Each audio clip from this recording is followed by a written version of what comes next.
I sort of think about the distributive values. Now, the one, I'm not going to talk about the second, but the first, equalising prospects for educational success.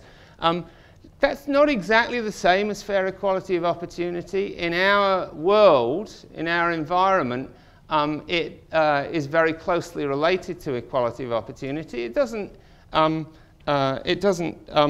to be. It doesn't need to be that you have to be educationally successful to be successful in life, for example. We'll come back to the UK later, but we're blessed with a small group of people, a family in fact, who have no need to be educationally successful at all, because they get to be king or queen or whatever. They could fail all their exams.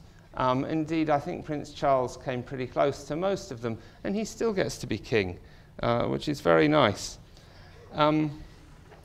I'll come back to that, but first I want to mention some other values. So when you're thinking about building an education system, reforming it, you think about what we should be trying to get children to be like, but then you're also thinking about how you are going to distribute the investment in the building of their human capital. The idea of equalising prospects for educational success is that we should invest it so that prospects are pretty much equal, or so that human capital development is pretty much equal. But there are other values. There are some balancing values. So think about the physical and psychological integrity of the person. My eldest daughter just loves school, and she tries really hard. She's not always successful, but she's learned how to try through enjoying school. And the truth is, you'd have to really treat her pretty badly for her not to have enjoyed school.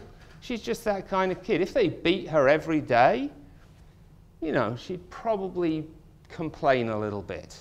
But basically, she'd still be enjoying it. If they beat her a lot every day, then maybe you could make her miserable enough that she'd do as badly educationally as some other kids would.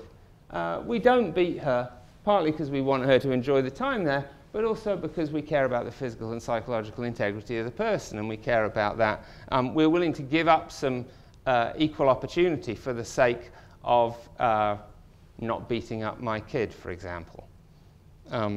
I hope none of you were beaten up in school.